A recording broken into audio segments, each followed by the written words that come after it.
It is just a huge honor for me today to be podcast interviewing Glenn D. Krieger, DDS, MS, FAGD. The MS, he's a board certified orthodontist, and the FAGD was a dentist for 20 years first. He's one of only 2 board certified orthodontists who's also an FAGD. After graduating from dental school in 1992, Dr. Krieger has been committed to staying on top of the newest and most innovative aspects of dentistry. A fellow of the Academy of General Dentistry and a practicing orthodontist, Dr. Krieger understands the challenges faced by clinicians on a day-to-day basis.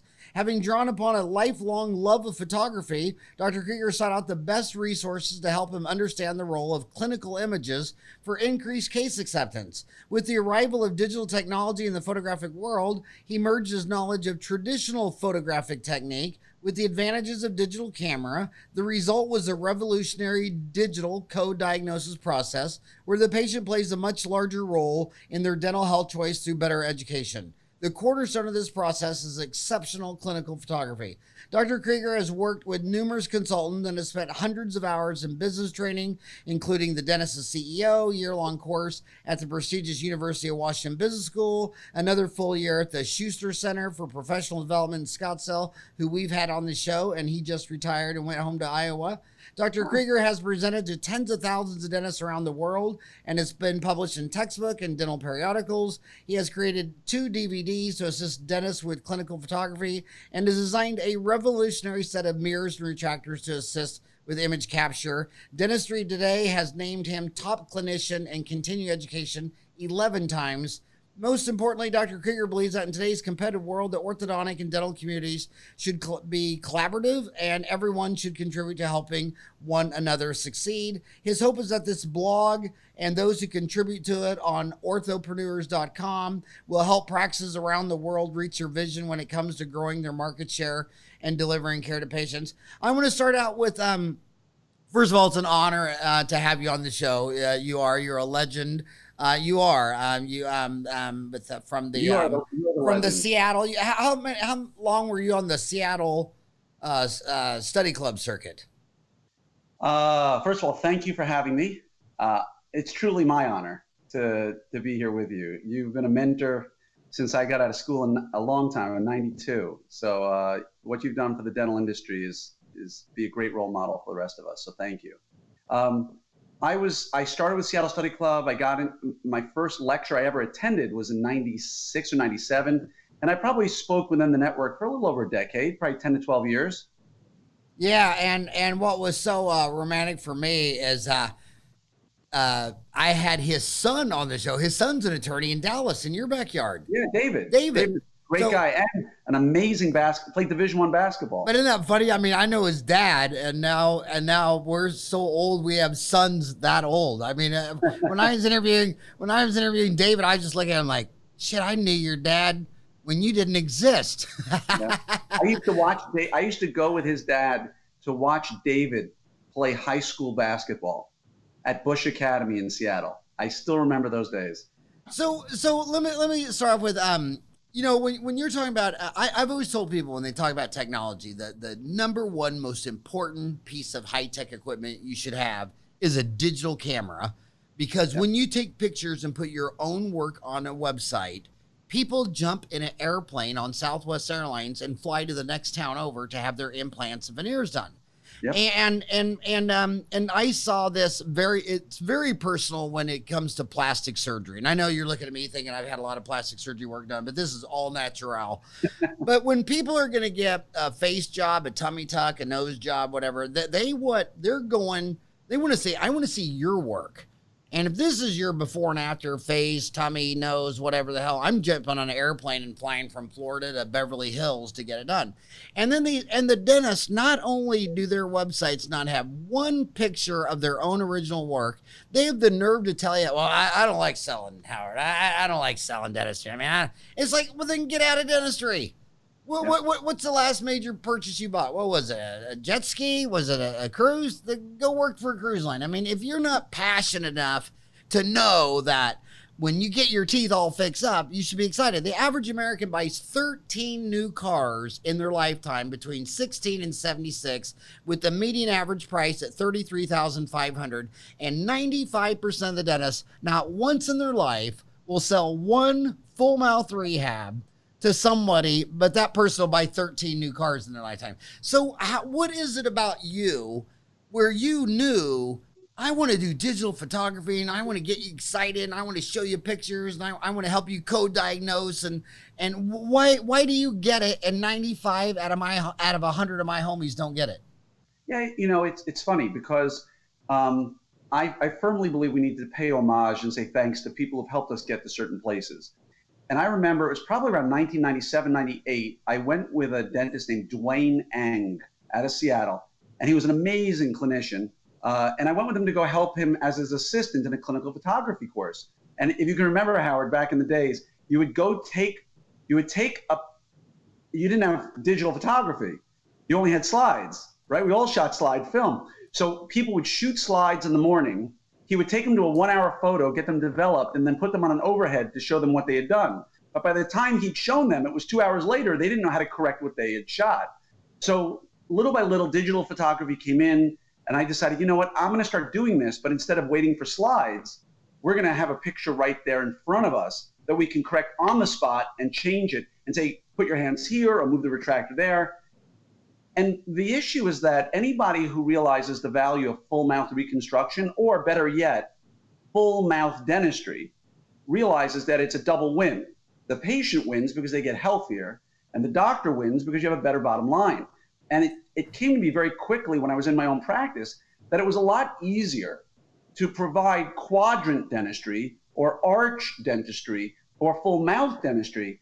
And it was far more lucrative and more fulfilling and better outcomes and more stability than telling a patient, we'll do number 19 this year, we'll do 30 next year, then we'll come back and do 18. And so I started photographing and I started presenting. And little by little, I would sort of walk them down the path of letting them discover it. And that's where digital co-diagnosis came along. And oddly enough, I had one gentleman who was so bought into the concept, and you mentioned cars. I'd shown him his case and let him diagnose it. I don't sell them care. You can be a salesman if you want to, or you don't have to be. But if you show people images of how they present and walk them down a path towards self-discovery, kind of like that scene in My Cousin Vinny, right? Where he says, what do you call those brown things? He goes, oh, screens? Yeah, what do you call those things that are green on the tree? Leaves? He walks them down a path. If we do that with our patients, they will take ownership. You'll no longer get asked, hey, doc, why are we doing this again? And more importantly, like the gentleman who once said to me, he said, you know, you were looking at about $70,000 to do this full mouth reconstruction. And he said to me, you know, I always wanted a Lexus, but I guess it'll wait because my mouth is more important. Now, isn't that what we want from every patient who comes to our door? Yeah, I mean, photography's come so far. I mean, when I grew up, it was the Polaroid. And you can tell that Outcast is a little young kid because when he says shake it like a Polaroid picture, you never shake a Polaroid picture. The minute I heard those lyrics, I thought that boy has never, ever even seen a Polaroid picture. But it was a great song. Yeah, I just, you know, every time, I got 4 boys, every time one of their friends to this day goes out and buys a new car, they got to drive it by my house. You got to go out there, you got to see it. And they're always going to turn on the music. And I always think to myself when they're done, of all the dental cripples in the world that will go through 13 of these car experiences, but will never have that feeling. I mean, I delivered a case one time on a girl I'll never forget. She had to take a knee. I mean, when she looked in the mirror, because she knew she was a dental cripple, she knew she was going to end up a denture. And when she saw the final deal, she had to take a knee. I mean, she could barely breathe.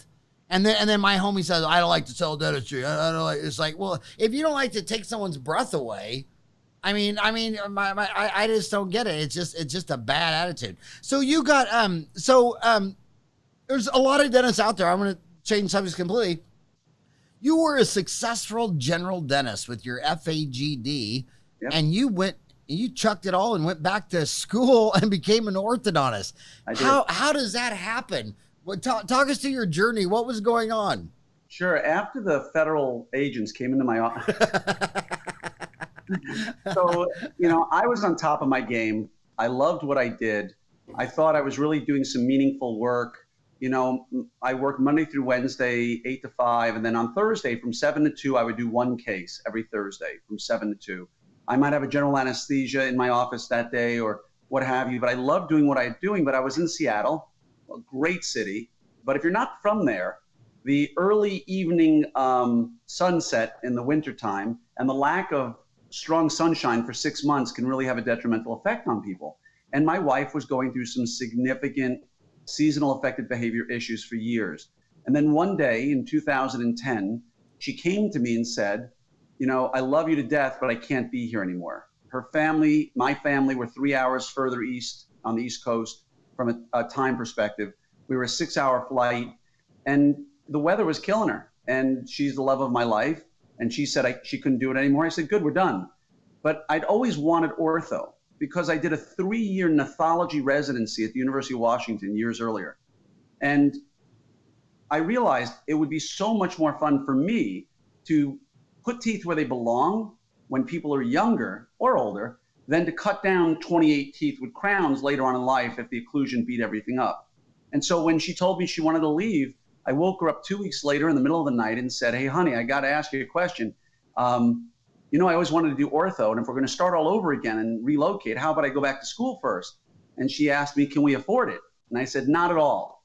And she said, just go for it. And so I did, and I went back to school in Florida at Novi Southeastern University, and settled here in Dallas back in 2014. Man, I mean, that's from Seattle to the other corner, Miami to the middle. How'd you get Dallas out of that triangular geometry crisscross? Yeah, so I tell everybody San Diego needs to be my next step because I've been New York, right? Seattle, Florida, and now I got to hit the southwestern corner. But, Seattle was great because I went there in 96. And if you remember 96, Seattle was the it town, right? It was Nirvana and Amazon and Microsoft and everything was happening. And Vince Kokich and Frank Spear and John Coyce and Dave Matthews, the periodontist, not the singer, were all killing it there. And I figured if I went by osmosis, I'd get something out of it. And I did. But when she wanted to get out of Seattle, Miami, Florida was like a perfect fit for me. That was an ideal place for me to be because she wanted sunshine. And my parents had lived down there. And when I got out of school, I had a dream job waiting for me in ortho.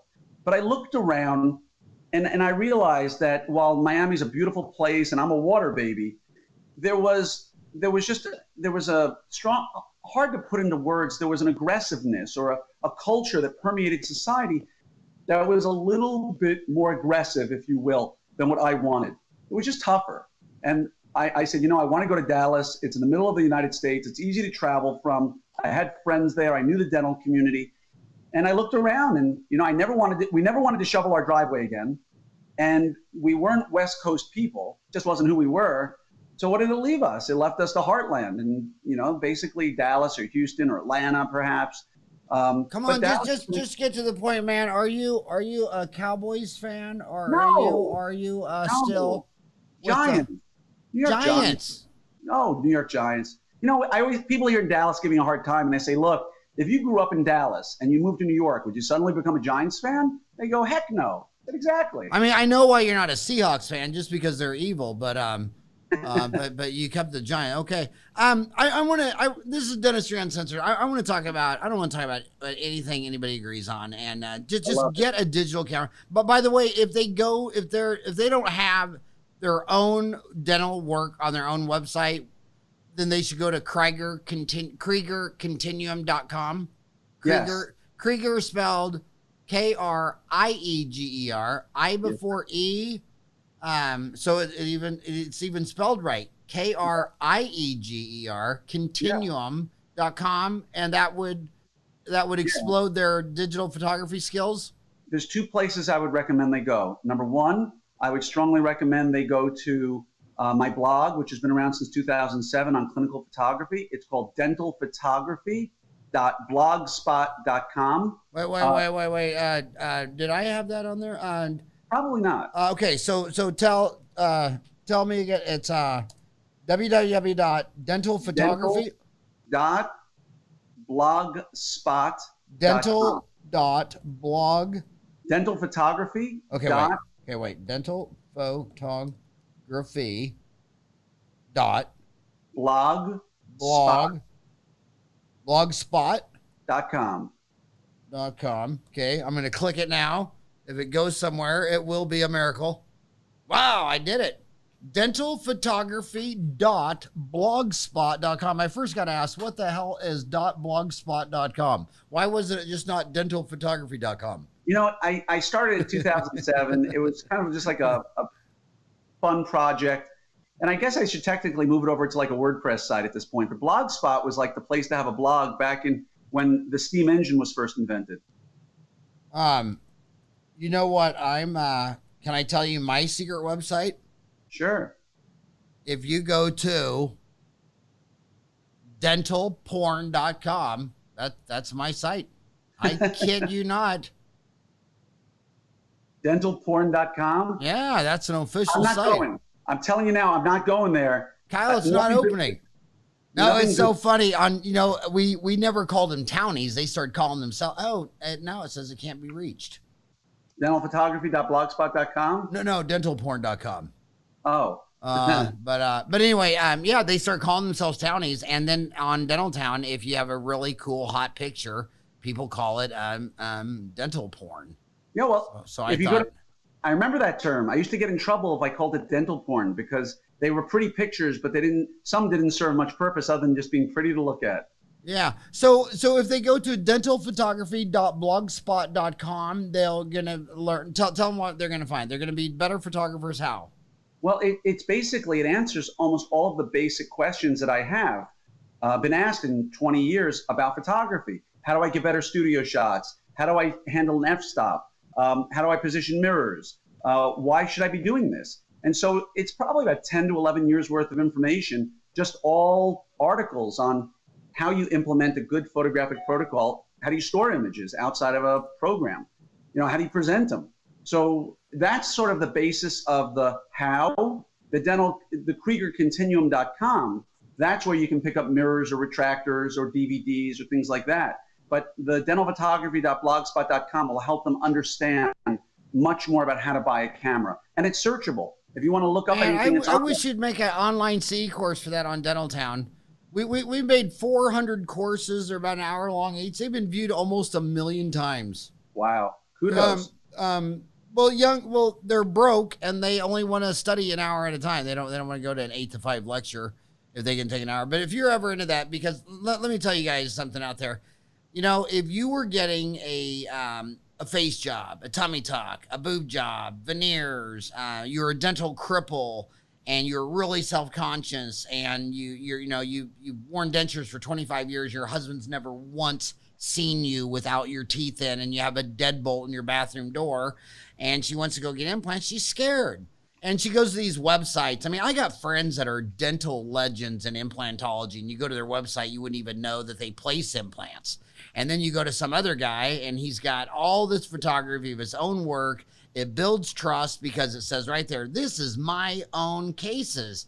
And people say, well, and people who live in a city like Dallas will fly to a city like Kansas City or Phoenix when there were plenty of dentists in Dallas that could have got an A on this case, and no one's going to them because you didn't establish the trust. There's no better trust than dental photography. So you can learn about it at dentalphotography.blogspot.com, and then you can buy the toys and stuff at KriegerContinuum.com. Yes, right? Sir. And I agree. And, in defense of some of them, because you and I are built of the same cloth, we're like no excuses kind of guys, right? It's like, what's the reason? I will tell you, I'm redoing my website now. Why? Because for the first 4 years, I didn't have a ton of finished cases. But now I'm redoing my website so I can put my work on there.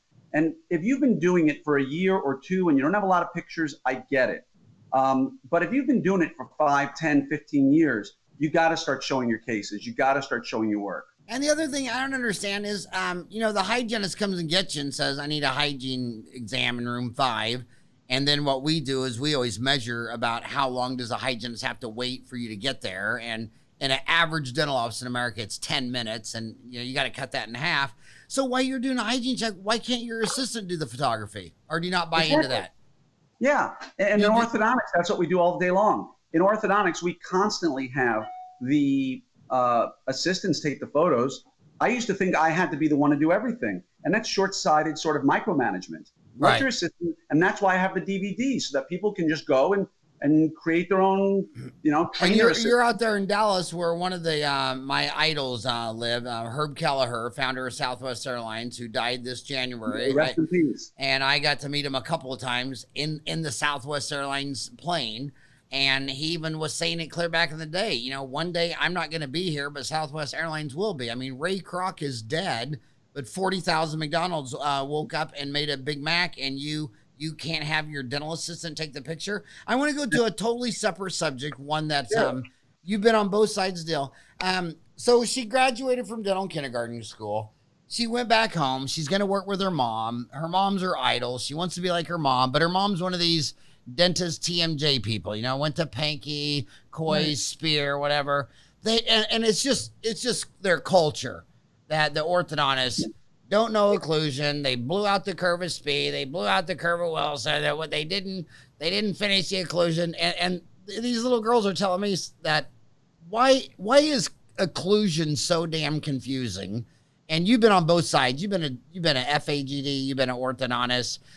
Why is occlusion so controversial? Why do you guys have no problem, straightening out the curve of Spee, the curve of Wilson, whatever the heck? And then the next question after that is the most controversial, and that is 4 bicuspid extraction. I mean, I have seen cases where if you didn't pull 4 bicuspids, you'd have to what would you do? Remove their sinus or their spine? I mean, they just don't fit. But there are a ton of my homies where if you told them you were an orthodontist up the street and you did a 4 bicuspid extraction, they'd probably want you thrown out of town. I mean, so there's 2 subjects for you.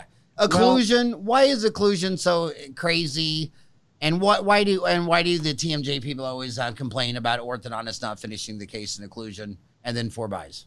So, I did, as you heard, I did 3 years in pathology, right? So Pathology, for those out there who may not know much about it, was really designed for dentures, 70 years ago, where we would do fully adjustable articulators. I would do custom ground fossa boxes, condylar tracings. I actually tattooed people's, you know what I'm talking about, on a full Stewart articulator and a fully adjustable. So if we want to talk occlusion, I'll grab a beer with anybody who's listening right now, and we'll dive as far into that sort of rabbit hole as they want. But here's the thing.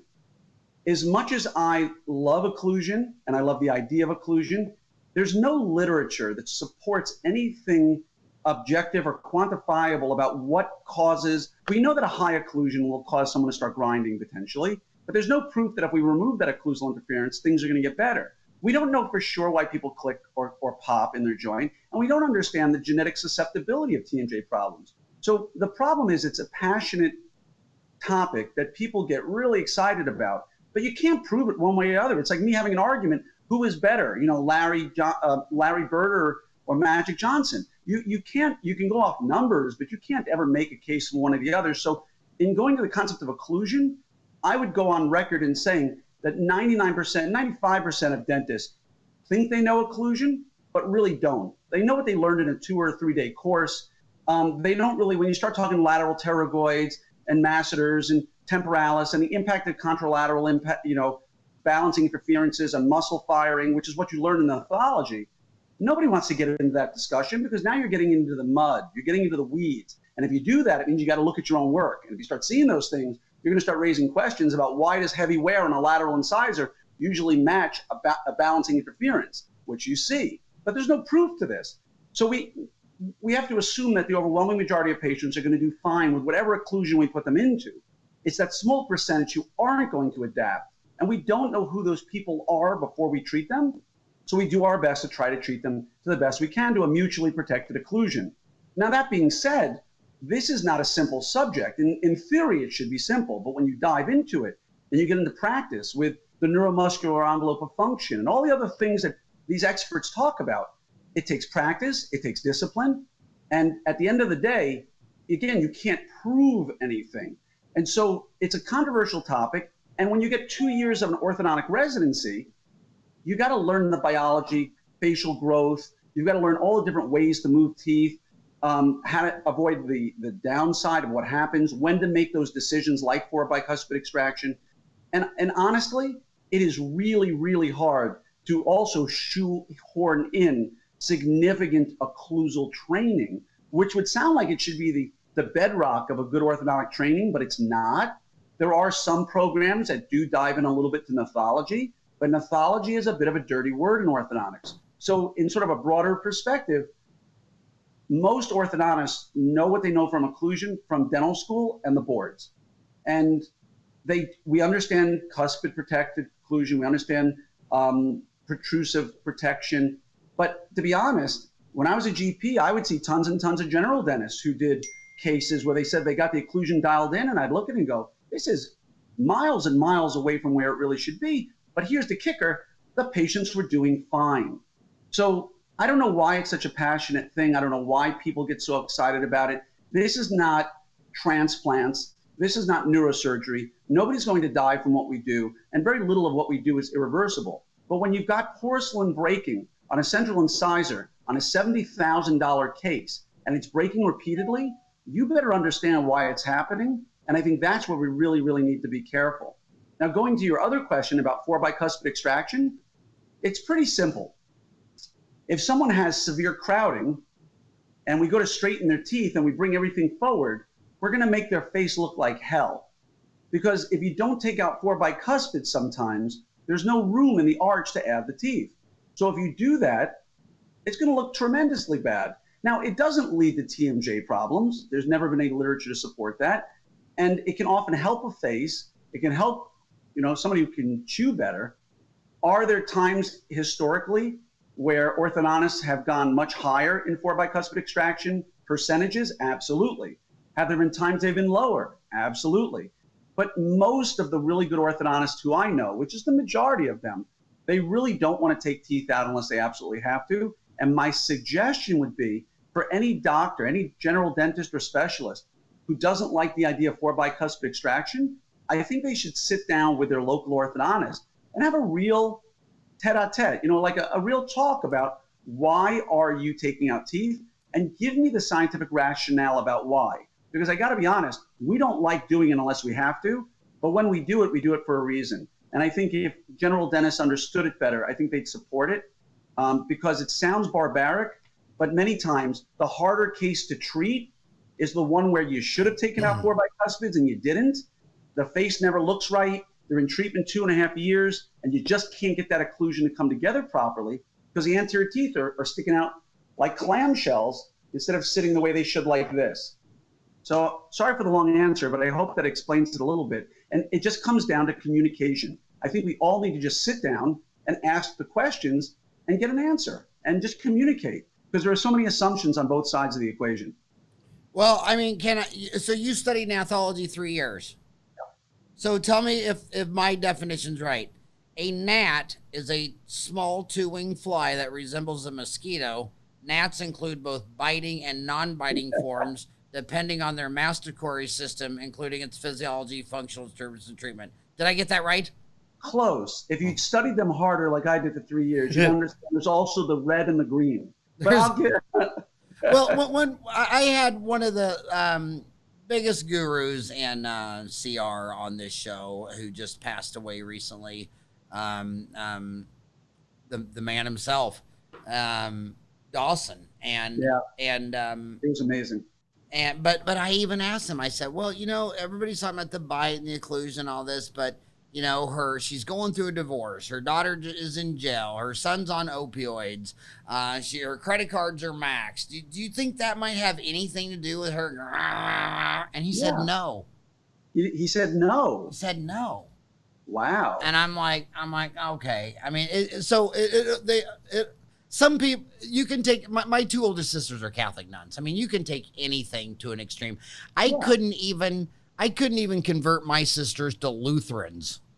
Let alone a Baptist, you know what I mean? So extremism is bad.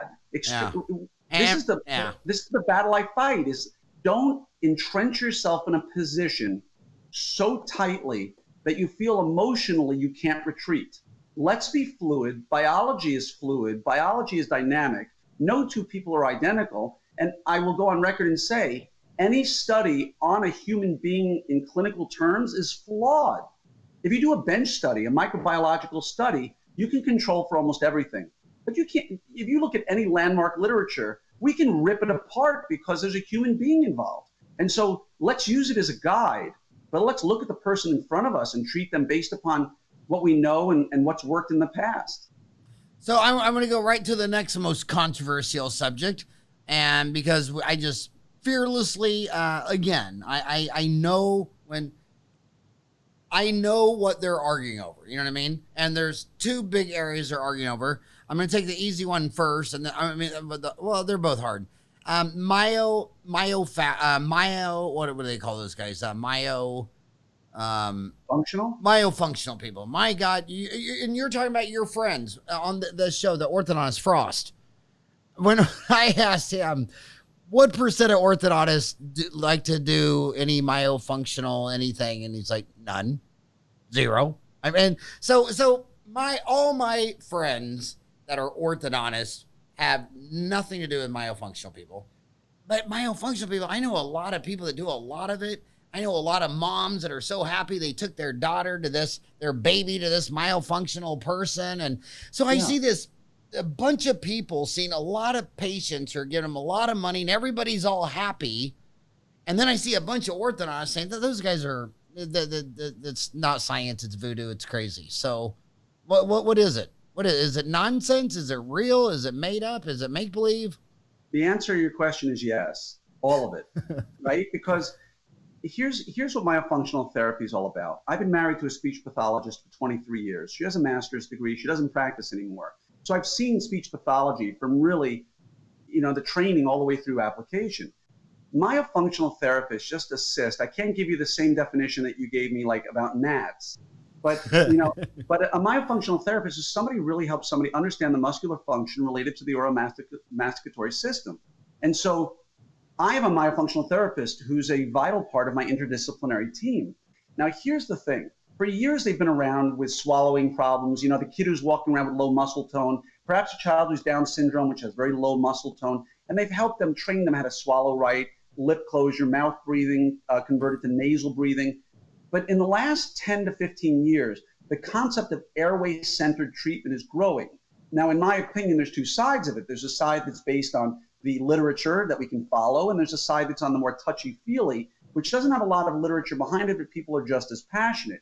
Now, in the scientifically based side of airway and sleep-disordered breathing, the myofunctional therapist plays a very strong role. Why? Because let's just say a child is tongue-tied at age 4 or 5. Their tongue has never gone up to where it belongs. They're putting their tongue straight out as they swallow. Maybe there's an airway issue related to it.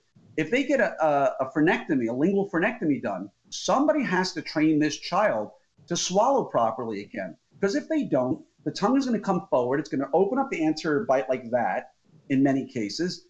And we need a myofunctional therapist to help that child swallow properly.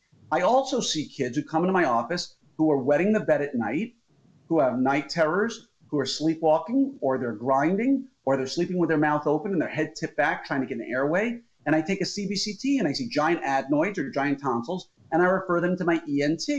Now, the literature has been around a while. Any of those things I just mentioned are literature-based signs of possible airway or sleep-disordered breathing issues. Now, that requires a team. You can't give somebody an oral appliance and expect to solve all their problems. I have a general dentist I work with. I've got an ENT I work with. I've got a myofunctional therapist I work with. I got a pediatric dentist and an oral surgeon. These kids are slipping through the medical cracks right now. And we in the dental industry, dentists and orthodontists, have the ability to pick up on this. Now, the myofunctional therapist can definitely help. But there are some out there who don't follow a traditional speech pathology path towards myofunctional therapy. In the state of Texas, if I understand it correctly, you don't get a license as a myofunctional therapist. Anybody can be a myofunctional therapist. Speech pathologist needs a license. So there are people out there who might be a dental assistant or a dental hygienist who goes and becomes a myofunctional therapist. They're going to look at it very differently than someone like my wife, who's done speech and language pathology for 23 years. So the reason why I think myofunctional therapy gets a bad rap is because there are some people out there who've taken a couple of weekend courses, who have some minor training in this, and are going out and trying to write me 8 and 10 page reports on all these problems with a child who might otherwise be thriving. And I sit there and I scratch my head and go, they don't have any signs or symptoms. What's wrong with this kid? Why is a myofunctional therapist involved? And that's when you start asking the question about, wait a minute, it's not the myofunctional therapy in general that's the problem.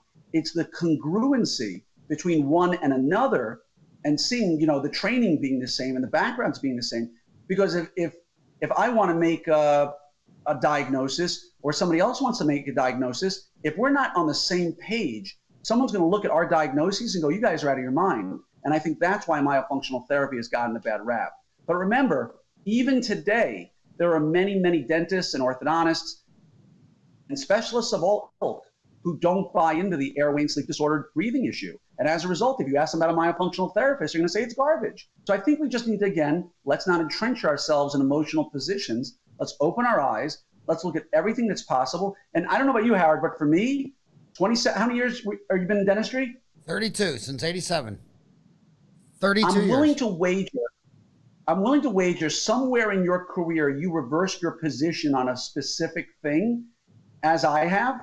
And I think it's important, particularly for younger, less experienced doctors and dentists and orthodontists, to understand that what they think is dogma today is likely going to be different for them when they look at it 10 years later.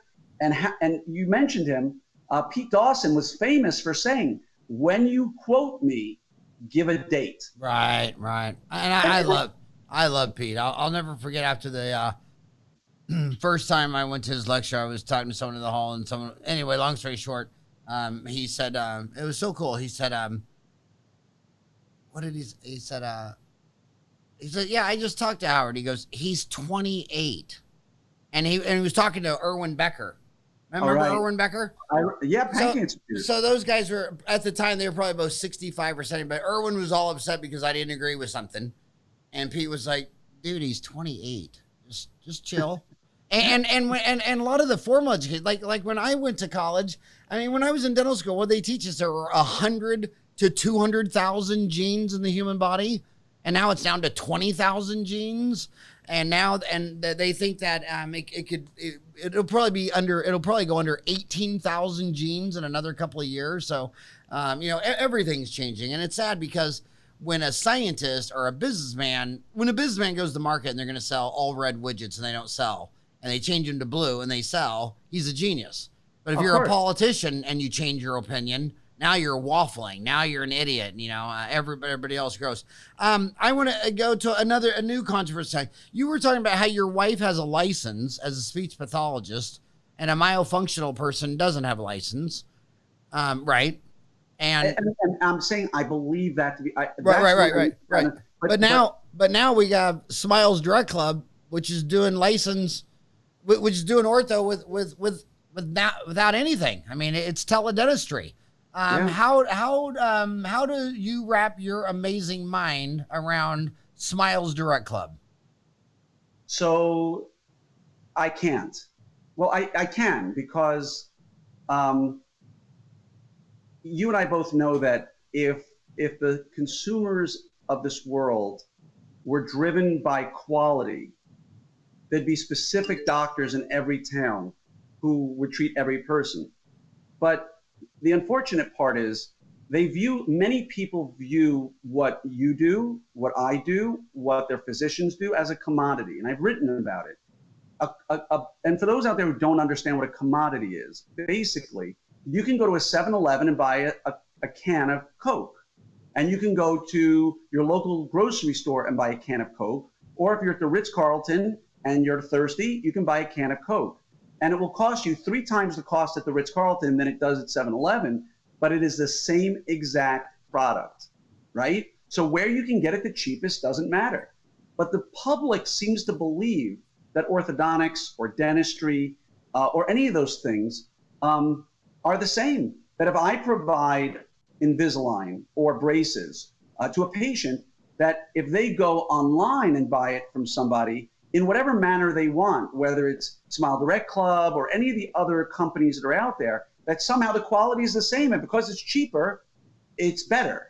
And you would think that this is really lower educated people who don't know better, or people who are broke and really want to smile and willing to spend their last penny. But on the contrary, we're seeing affluent, intellectual individuals go and do this, and they're actually going for their IPO. They're going to launch their IPO, billions of dollars on a company that I don't believe has made a penny yet. I believe their earnings last year were down, they were 17% this year versus 22 last year. And so what about the model appeals? It's purely money driven from what I understand. Now, the bigger question I would say is, Amazon pulled their that at-home circumcision kit. There actually was an at-home circumcision kit that Amazon used to sell. Maybe a bad idea? I don't know. I would guess it's probably not a good one. They pulled it. What makes people think that at-home aligners to straighten teeth without a dental exam first to assess periodontal stability, without a dental check first to assess for caries, with no active supervision during the treatment, as far as I know, I don't know what makes people think that's a good idea. But all I can tell you is those patients who I have treated who've come from that model have been rather dissatisfied. And I was able to solve their problems quite nicely. So again, are they public enemy number one? It's hard to say because it's just a product. And you and I both would agree that there's no emotion behind a business decision. It's a product. I can dislike the fact that they're reaching out to patients at home. I don't have to support them in any way, which I don't, but it's the general public misunderstanding of what's going on and the lack of protection from a federal government standpoint, a state government standpoint, and from organized dentistry standpoint that bothers me more, that they're allowing this to happen. Because we would never allow somebody, if the technology were available, to hold their mouth up to a screen and get a periodontal diagnosis.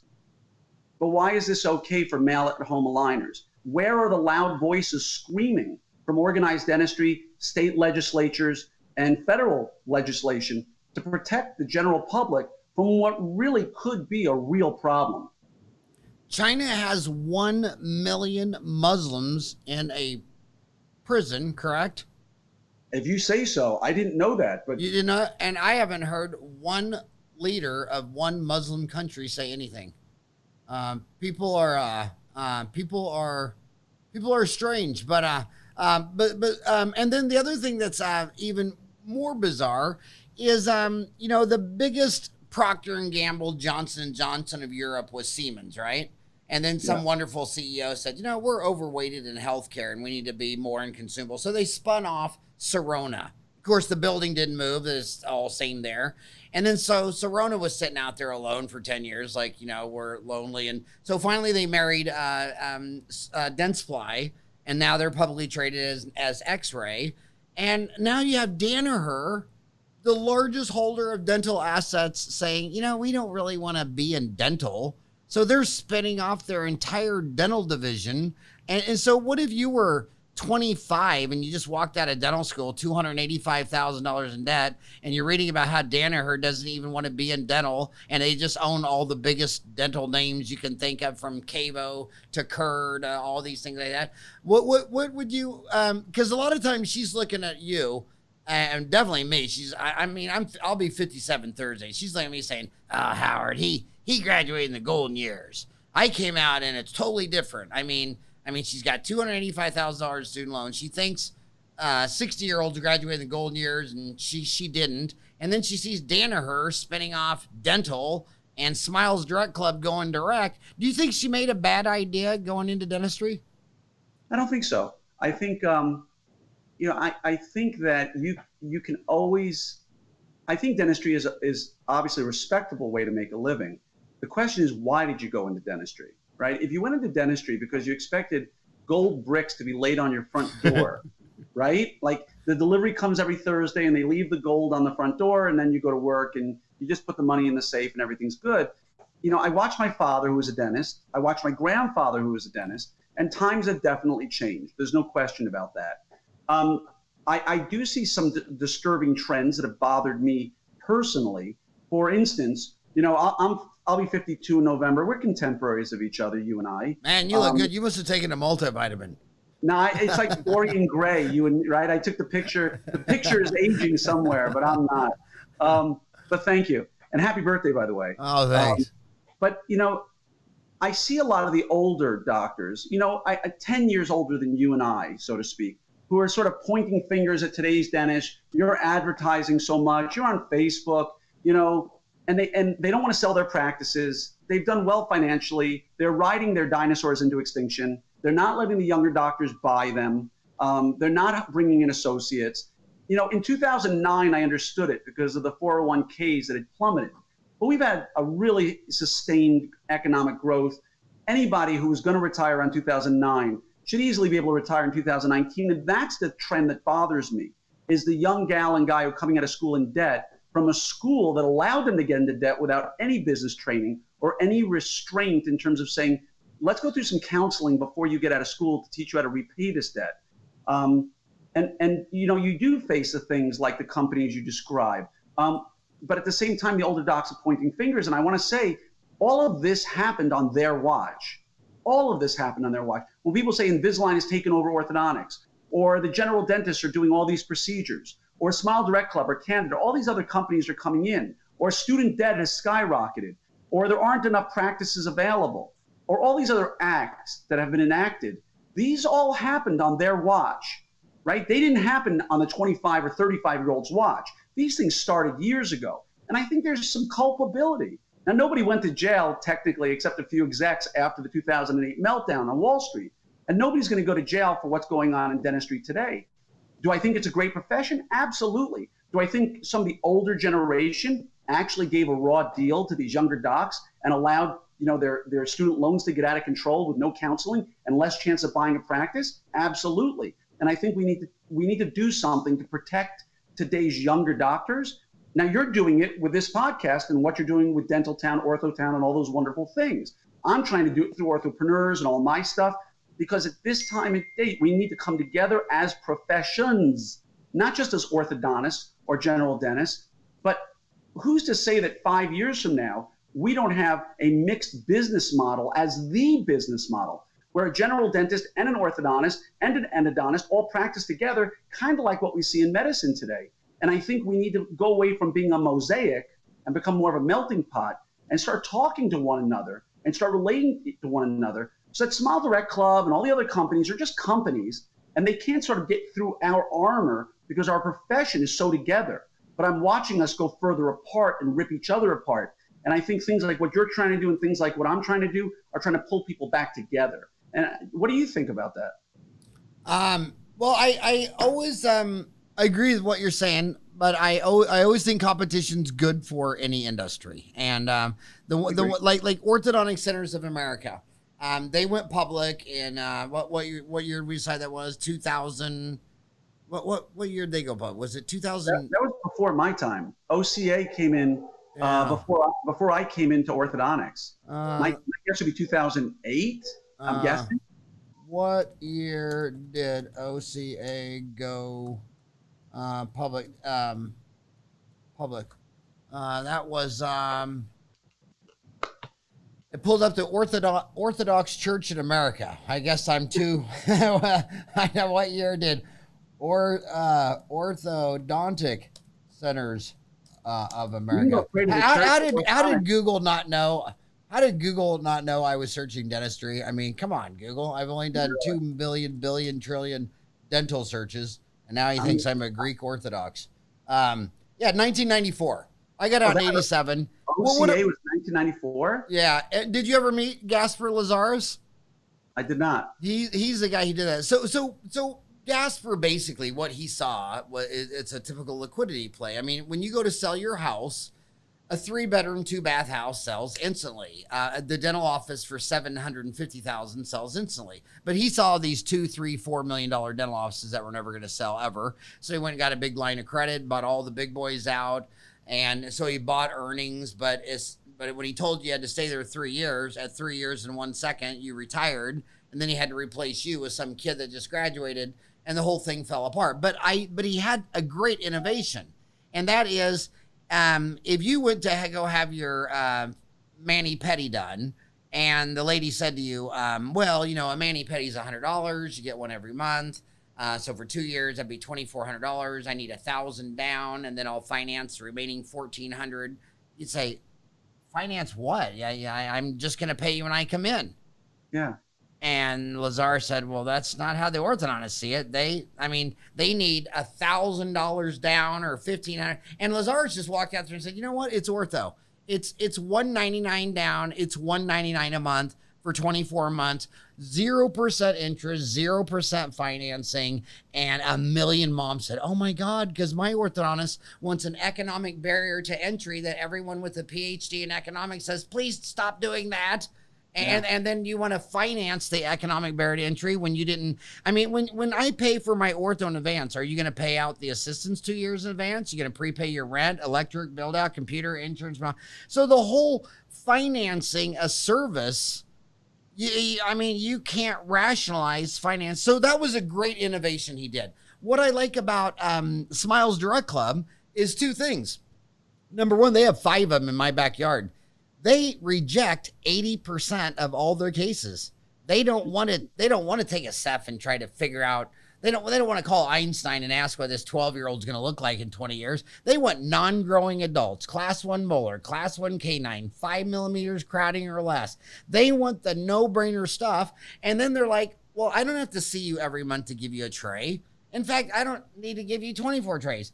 I'm going to give you 14 trays, and I'm going to give them all you. So what I think they're genius at is finding out where the bowl of gravy is and let everyone else fight over everything that's difficult. And so I do like the fact that Orthodontic Standards of America, look how they sell furniture all day. Have you seen furniture? Right now they're advertising in Arizona, no payment for the rest of 2019. Your first payment is until 2020. They figured out how to sell stuff. And I get excited when people sell stuff because they always want to buy a new car, but they just don't want to fix up their teeth. But when you talk them into fixing up their teeth and they look in the mirror and because here's what I learned about teeth, Americans or people in general. You either own your own bowling ball or you haven't been bowling in 10 years. I'm out here in Arizona. We have all these big lakes out here. You either own a boat and go every other weekend, or you've never seen one of those lakes in a day. It's all or none with people. And I noticed that in the bleaching phase. When the bleaching came out, it came out of Arkansas. It was Omni International Carbamide Peroxide. And I noticed right out of the gate that once you bleached a person's teeth, they were into teeth. And then they were coming in saying, well, what's that? Well, what's that? And I realized, oh my God, the people that haven't been in for 5 or 10 years, they're not into teeth. So if you don't get them into teeth, they're not going to, so I want them to get into their teeth. And that's, and it's weird sometimes because they come in for cosmetics and you say, okay, you have gum disease and 11 cavities. And they say, well, can I bleach my teeth? And you're just like, yeah, we'll bleach them, but the bleach won't work until we get rid of the gum disease fluid and the cavities. And so I like competition for an industry, and I think they are going to make some innovations. And they already have. Yeah. If you go around and ask orthodontists today, what's your minimal down payment? The days of the $2,000 down payment, pay $3,000 over 24 months is gone. I mean, there are some people out there who do that. But the overwhelming majority of people in my circle who I know charge a fair fee for orthodontics. People don't care about the total fee as much as they care about how they can afford it, right? So, the $500 down, the $250 down, the $0 down I don't see that much of. But the $250 or $500 down, you'll see that all over the place in good ortho offices, knowing from the studies that have been done on in some industries that if people are going to default on payments, they're going to do it within the first 3 months. The person who's been paying you for 12 months is not going to default in month 13. They're going to default in the first 3 months. So if you're going to put $500 down and let them pay out over time, they're likely going to make all their payments, and they're going to do a good job with it. A friend of mine said John Pham, who's the innovator of Embrace, the new lingual orthodontic system. He's got a great saying because he believes that we're in the age of the smile, that a smile is the new ab, the new six-pack. What's his name? John Pham, Pham. Is he Vietnamese or Vietnamese? I'm guessing you're right on one. He's an amazing human being, innovator. John Pham, orthodontist? Yes. Great guy. Yeah. There he is, co-founder of Swift Health Systems. Yeah, Embrace, INBRACE. It's an amazing. Okay, there it is. Yeah, my 32 years of lingual is every time someone tries it, the tongue is Curious George and just plays with it till they're raw. Do you think he got around that? Yeah, I think he has. I'll be the first to admit I haven't done one of his cases yet. I know I've seen them. I know a number of people who have done them and love it. Lingual ortho, the biggest problem with lingual ortho, the reason for implementation wasn't necessarily the brackets. It was that you needed to see a chiropractor when you were done tying and untying because you got to wrap your head around upside down to see it. The nice thing that he's done is indirect bonded trays, right? So you can bond them indirectly. And second, robotically bent wires so that you don't have to sit there and put bends on wires. You bond the brackets, you put in these series of wires, they're going to move the teeth where you need them to do. And in today's millennial and older generation who don't want to show braces, but don't want to wear plastic, he's really come up with a really, really great idea. And the company's been growing tremendously. I went to their course in DC a couple of months ago for a day, and the cases I saw were beautiful. But again, I'll be the first to admit I haven't done any of it yet, but many of my colleagues who are doing it really see some promise with it. And he is a remarkably smart man, a real true entrepreneur after your heart. And when he said to me, and I'm going to butcher the saying, but he said that today a smile is the new six-pack. And that back in the day, people would spend whatever they would. We have a closet full of abdominizers, ab roller, the abifier, to get abs. Now, people are really more interested in getting that smile. It seems to be very important. And going back to what would I tell that young dentist? I think today's a great day to be a dentist. Just learn how to market yourself appropriately and treat your patients well and satisfy the need that they have, not the need that you have. And I think that's important to keep in mind. Yeah, that is and he's in Huntington Beach, California. California. That is amazing. Well, I want to switch to ortho because we post these on Ortho Town, and we have 10,800 registered orthodontists on Ortho Town. Right. And by the way, on Ortho Town, I have the date on. I mean, they all are on Dental Town. But they like any tribe, they like to have a place to go for themselves. You have a couple places for them to go themselves. You have a Facebook group, Facebook.com/groups/orthopreneurs/members. Is it slash or forward slash? What do you call it? Anyway. I don't know. But I just want to go on Facebook and search out orthopreneurs. But it says if you want to join our Facebook group, you need only to be an orthodontist or orthodontic resident. Go to facebookgroups.com. And you got a couple of websites. You have Orthopreneurs RD. What's RD stand for? Is that resident? Regional dominance. It's a geographically exclusive non-disclosure group, meaning in a big group like Orthopreneurs, we have 4,300 orthodontists. And you and I may not be threatened by each other, but there are some younger doctors out there or older who if Glenn says, hey, anybody got some great marketing ideas? Some people will say, sure. But Howard may be sitting there and say to himself in Phoenix, this guy Glenn in Dallas, I'd love to help him, but I've got 3 other orthodontists down the block from me. And if I tell my best marketing idea, they might see it and I'll be screwed. So I created a group called Orthopreneurs RD where people sign up, they become a member. They have to pass a geographic exclusivity test to make sure that there is nobody else in their quote unquote area. And then they sign a non-disclosure. So what goes on in the group stays in the group, which really fosters a sense of, let me share everything I've got so that nobody who I would perceive as a competitor will be there and I can really help those around me. So that's Orthopreneurs RD. And I'd say probably 50 to 60% of the people who apply cannot get in because it would be infringement on someone else's geographic exclusivity. But if someone so what's the difference between? Okay, so that's the difference between orthopreneurs and orthopreneurs RD. Yes, sir. You got it. Can general dentists go to orthopreneurs or not really?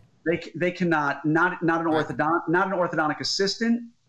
With very few exceptions, no consultants, no business owners. I've really tried to keep it pure because I want everybody there to feel safe and secure. And there are many out there who don't feel comfortable talking orthodontics in front of general dentists. And I don't blame anybody for how they feel about any subject like that. But let's talk about it because I mean, if you go to any endodontist in town and say, will you help me with a molar endo? They say, yeah. You send any tooth to an oral surgeon and say, can you help me? Can you show me how to pull this out? They'll say, yeah. I mean, every specialist has no problem sharing everything they know with a general dentist, especially in the dental schools. And yet I meet kids, because there's 2 dental schools in my backyard. There's one in Glendale, yep, and there's one in Mesa. And I have kids who come out of there $400,000 in debt, so they ask an orthodontic question. They say, well, you know what? If you have those kinds of questions, you should go to ortho school. They're like, dude, I'm in college paying $100,000 a year, and I just asked an ortho. But if they asked about a chrome steel crown, a pediatric dentist would never say, well, then you should go to pediatric. So where does that come from? I think... Because you were on both sides. You used to be general dentist with FAGD for 20 years. So where does this come from? I never tackled braces myself. It was something I always referred out to my orthodontists because I felt like they could do a better job. Now, when it came Invisalign, I did about 4 or 5 dozen cases as a GP. And for me, for the quality I needed, I realized at the time I didn't have the wherewithal to finish a case the way I saw my good orthodontist finish a case. And I will go on record and say, while there are many general dentists who do good orthodontics, I've yet to meet one who can match the ability of a good orthodontist to handle all the complications associated with cases they take on and to consistently give the same result an orthodontist can give. Now, the problem is whenever I say that, all my GP friends will come out and go, well, I have an orthodontist in my neighborhood and he does horrible results. And my answer to them is, let's not compare our high water mark to what you consider to be a bad orthodontist. If you see somebody who needs surgery, heart surgery, I'm going to go to a cardiologist, not a general surgeon. It doesn't mean that a GP isn't capable of handling simple orthodontic cases or simple Invisalign cases with the right hand-holding. And I do help my general dentist with basic, simple cases. As long as the road flows both directions, going back to my original point, I don't think anybody has anything to be concerned about. I think we should be helping general dentists understand and identify all orthodontic issues and occlusion and when it should be treated. I think we should help them understand how to treat basic, simple, the one tooth crowded in the front kind of cases or a couple of teeth crowded. But let's have our general dentists also work that street the other direction and not take on 6-month smiles on every single case they're treating, not take on every Invisalign case that walks through their door. I think we can help each other. And if you ask where it comes from, it does come from the orthodontist who, I have a patient I referred to a general dentist for a cleaning before orthodontic clearance, and he talked her into full mouth veneers. She didn't do it, and she came back to me and complained and said, how dare he try to talk me out of orthodontics? But I do think there's distrust on both sides of that equation. And again, I'm all in favor of general dentists doing I did endo, I did oral surgery, but I referred out a ton more endo, I referred out a ton more oral surgery, and I referred all of my orthodontics to my orthodontist later on because I realized I couldn't do it as well as they could. So as long as everybody's got an awareness of what they can and can't do as well as the best one doing it, I think we're good. And if you're a general dentist who's doing ortho and you're doing it quote unquote as well as any orthodontist, show your cases. And if that's the case, nobody can give you a hard time. Because again, let's go back to photography. Show our cases, right, Howard? So I want to ask you another question. Are you bracket agnostic or do brackets matter? Ooh. And let me explain something to the kids. So when you ask a guy who owns orthopreneurs and orthopreneurs RD and has 3,800 people on his orthodontic face group. What I just asked him was a delicate question because it's channel conflict. And I mean, it'd be like asking you in your hometown, in front of your entire town, do you prefer to work on men or women? I mean, it's like, how do you answer? So ortho patients, right? That's the question. It's what?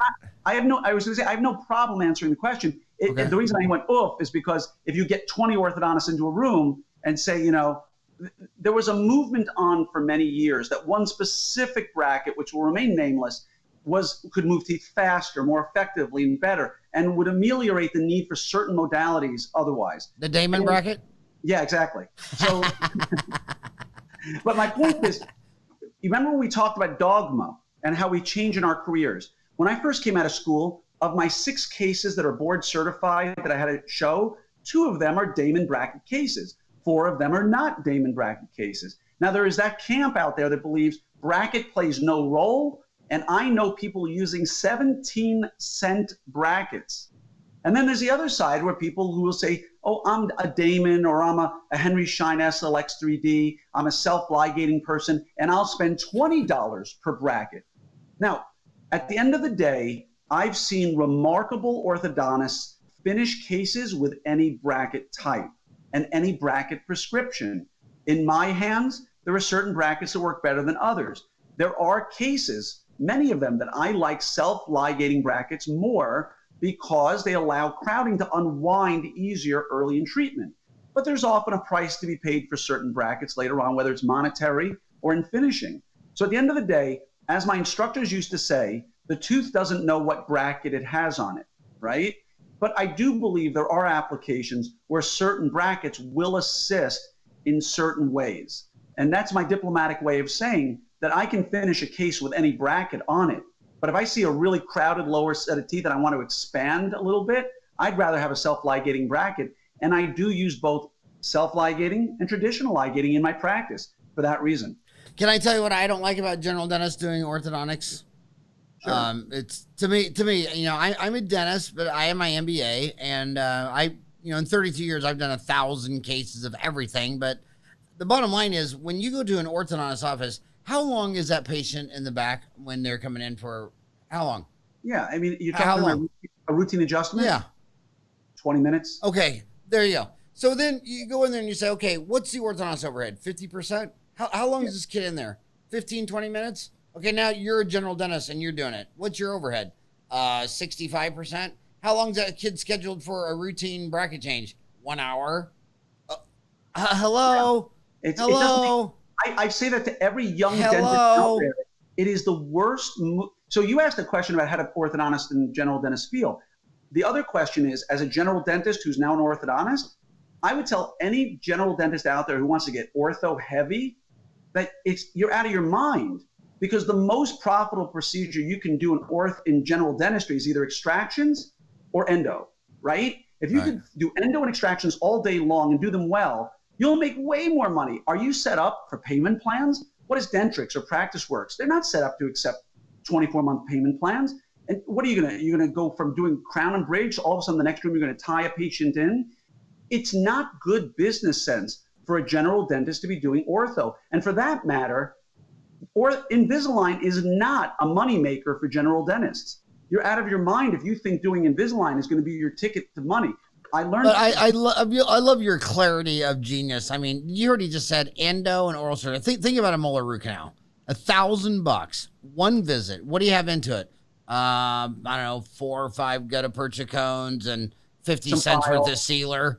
And you're not doing 1,000. You're probably charging 1,500 nowadays, right? And then you look at oral surgery, which is my number one fun thing. I mean, I'd rather pull 4 wisdom teeth. I used to love it. Oh my God, because it's instant gratification. It's instant. You either got it out or you're a loser. And you get it done. And what do you have into it?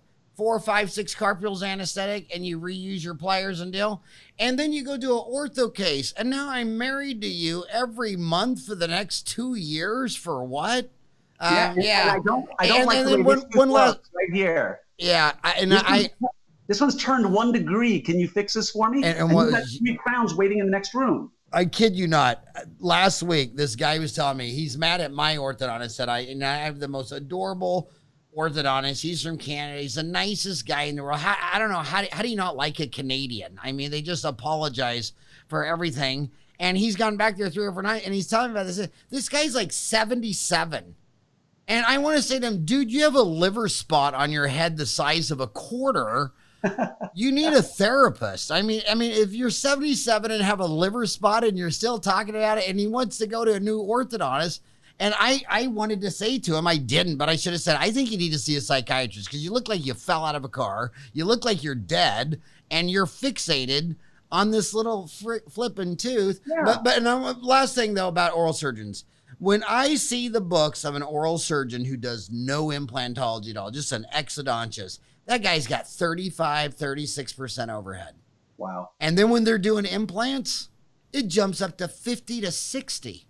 So, sometimes just doing a root canal and pulling a tooth, those are the big money makers. And I had the founder of Heartland and the operations director leader, Pat Bauer of Heartland, and they'll first tell you, if you're not doing endo, if you're not getting people out of pain by pulling their tooth or doing a root canal 7 times a month, they have no interest in your office. They wouldn't buy you. They wouldn't merger. They think you should go into the greater full theory and see if someone will buy it from you and go somewhere else, because that's bread and butter dentistry. Yeah. Hey, you got a friend out here who's been on the show, David Frost. No, the orthodontist. Stuart Frost? Stuart Frost is the endodontist. No, the endodontist. It's the Frost brothers. Yeah, the Frost brothers. Stuart Frost is my friend in Phoenix. Great orthodontist. Who's orthodontist? And his brother, which Frost is he? I don't know. I've met him once. I apologize. I don't know his name off the top of my head. He lives right across the street from his brother. Yeah. And my gosh, Stephen Frost is the endodontist, and Stuart Frost the orthodontist. And Stuart Frost is my favorite orthodontist in the whole world. You know why? Why? He tell you about his story in San Diego? No. Oh, man. He went down to San Diego, and he was out there on the beach with his family, and he heard some commotion, and he ran over there, and some lady lost her son. But he's the only guy who didn't panic. He's looking around. Where was he last seen? And he realized, okay, he fell in a sinkhole. And he starts digging, found her damn son, gave her... into the sand. Yeah. The kid was buried in the sand and nobody knew. And somehow he figured it out. I think he and his brother might have been there. And I think his nephew, they made the paper for digging this kid out of the sand. I know. Because he didn't panic.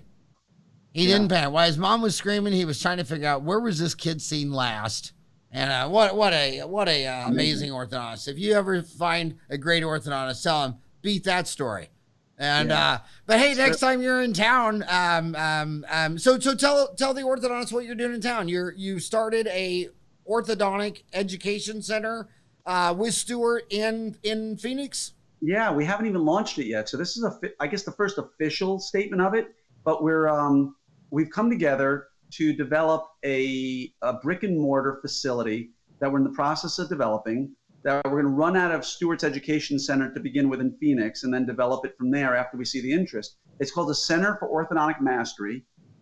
It's going to bring together consultants, orthodontic lecturers, and basically a place where orthodontists can go to get orthodontic specific CE that will be good state allowable CE, so to speak, that'll fulfill requirements, but from everything from airway, bracket placement, finishing, occlusion, MARPEs, the expansion, airway and sleep disordered breathing, management, leadership, culture, all the things that we all struggle with, because there really is nothing like that out there. There are centers you can go to if you are an orthodontist, but there really is no place where an orthodontist can go and get a course specifically designed by orthodontists and for orthodontists. And, the website is orthomastery.com.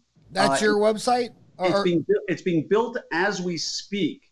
So, like I said, this is the first place where we have actually announced it online. Nice. And so, we have basically a placeholder website with Stuart's really good looking face on it right now, in his blue jacket. But keep your eyes open, because it's going to launch in about 4 weeks. Our courses are going to be starting in 2020. We're going to announce it at the Orthopreneur Summit I'm going to let Stuart really talk about it a bit there, and we'll have a And booth there. when and where's the Orthopreneur Summit? So the Orthopreneur Summit is Dallas, Omni, this September 12th to 14th. Well, what's the website for that information? Is it just to go to orthopreneurs.com? No, you go to orthopreneurs.com is my blog, but op2019.com. That's our website. op2019.com. We sold out all the doctor spots about a month ago. We sold out the team track about 3 to 4 months ago. And we have about 850 people who will be there on this one. 2020 is yet to be announced, but I promise I'll make it available to you to tell your folks as soon as we announce it. We'll announce it in about 2 weeks where 2020 will be. Well, I hope you make a post on OrthoTown. I would post that it's on there, but I'm not allowed to go onto OrthoTown because I'm not an orthodontist. I get it.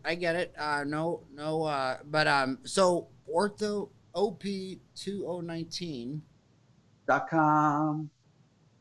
OP Summit, sorry. OP2 Summit. Oh my gosh, you're making me think I was crazy. Sorry, Howard, I was staring at the plastic surgery so tightly. I mean, I was blinded by the beauty there for a second. I couldn't focus. So it's OP Summit 2019.com. SUMMITT? 1T. 1T. OP Summit 2019? OP Summit 2019.com. And now let's see if he's onto something.